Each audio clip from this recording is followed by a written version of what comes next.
I'm here with Mayor Tim Busse, and Mayor, you're new to this specific position, but you're not new to City Council or to city government as well. Tell us a little bit about your background and your history. No, that's right, Emily. I'm not new to city government. I actually have been on City Council for the past 8 years, serving at large here in the city of Bloomington, so representing all of Bloomington and all residents of Bloomington, and had a wonderful time doing that over the past 8 years. And through that council experience, had a number of different opportunities to be involved in community organizations, which got me even deeper into the community.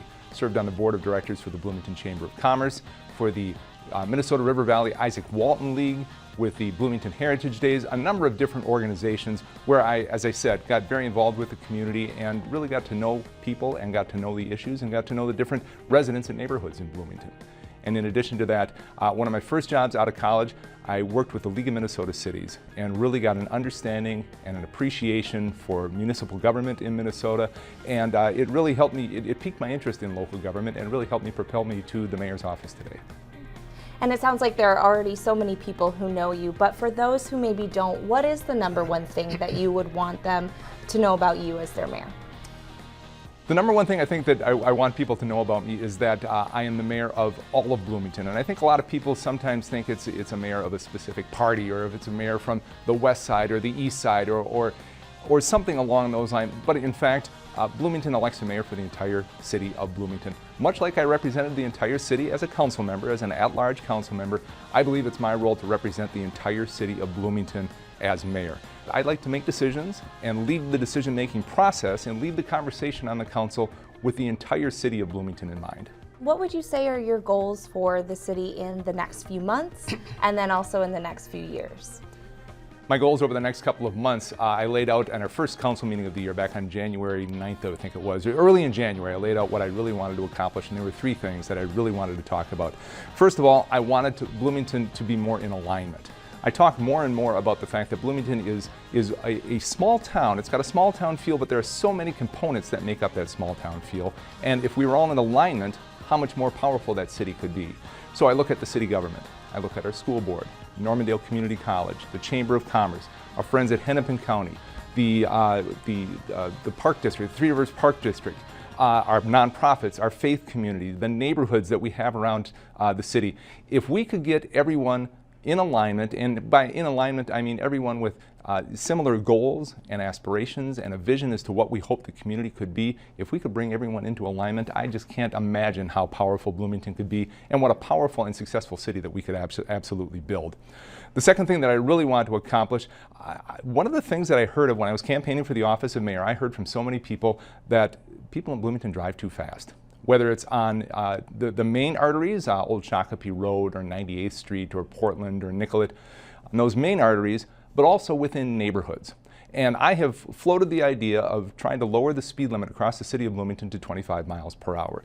Legislation authored by Steve Elkins, former city council member, now state representative Steve Elkins, authored legislation last year that gave cities authorization to do that type of work, to lower the speed limit across the entire city. And I would really like to explore that as a community because it's a public safety issue, it's a neighborhood issue, it's a quality of life issue, and it's something that I think we can all get behind. I haven't talked to anyone who has said, no, people driving fast, I think that's fine. I think that's an okay thing. It's something that we can all work on together, and I think we need to think about that. And the final thing, and I keep talking about it also, is that my vision in the short term and in the long term as mayor is that I want Bloomington to continue to be bold, to make bold decisions, be bold leaders, and thoughtful leaders as we move forward. I always use the example, for generations Bloomington has been bold, and use the example of the empty cornfields on the east side of Bloomington back in the late 1950s when they built the park, Metropolitan Stadium, for the Minneapolis Millers. Minor League Baseball played in Metropolitan Stadium for 6 years before the Twins and the Vikings moved in. To build a stadium basically on spec is a bold leadership move, and it certainly paid off. It put Bloomington on the map. When Met Stadium closed and the Vikings and the Twins moved downtown to the Metrodome, there was a large hole in the city of Bloomington that kind of sat there for a number of years. City leaders could have put big box retail or done any number of things, but the city leaders boldly looked at the possibility of the Mall of America.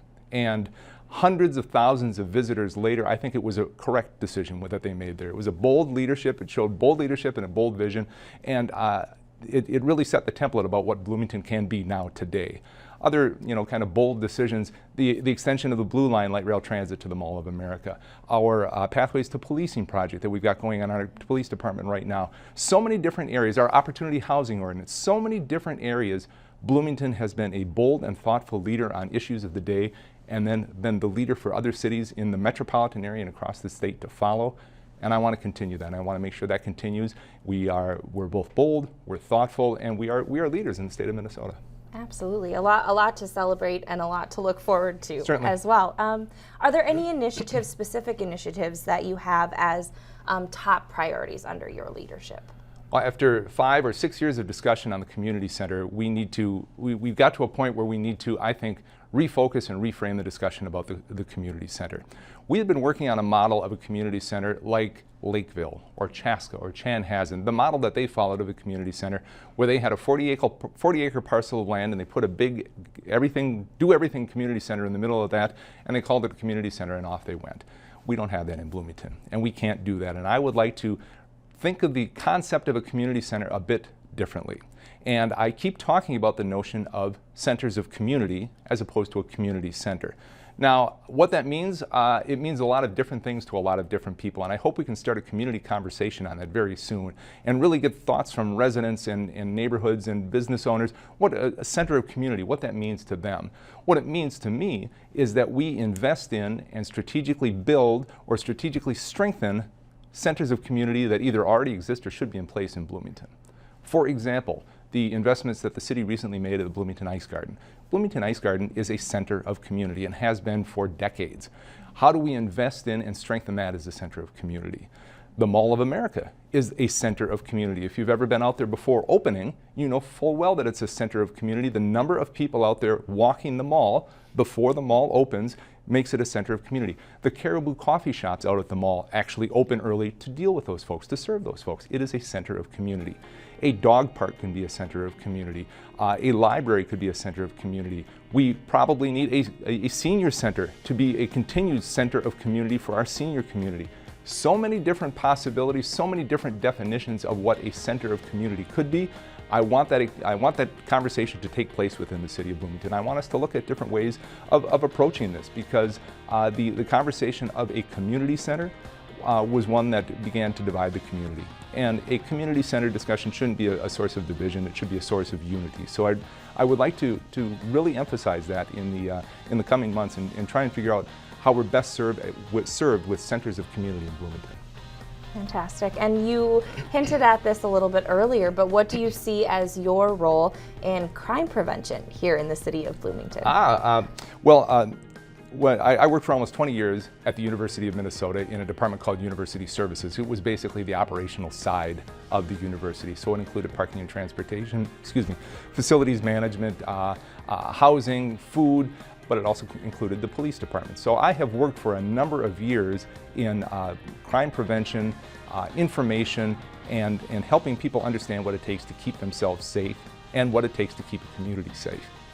So I'm always more than happy to offer my perspective based on that experience, both as a resident I did, as a council member I certainly did, and now as the mayor I have that opportunity even more so. But I think the mayor's office in particular sets the tone. As the mayor, I'm able to talk about the importance of crime prevention, the continued enforcement of what we expect to be here in Bloomington in terms of safety and security, and frankly to continue to support our outstanding police department. I think the Bloomington Police Department, and I've worked with a number of police departments over the years, the Bloomington Police Department is one of the best around. I think Chief Potts does an outstanding job. His senior staff, his leadership is fantastic, and the line officers really deeply and truly care about the community of Bloomington. And I will do whatever I can to support those folks, because they in so many ways, the police department is basically the front porch, the front door of the community. The people that, their interaction with the city of Bloomington is very often with either snowplow drivers or police officers. And both are fantastic, and I want to support our police officers and our police department in any way possible. Fantastic. This is so good to get to know you a little bit better. Thank you so much for taking the time to be with us here today. You're very welcome. Thank you.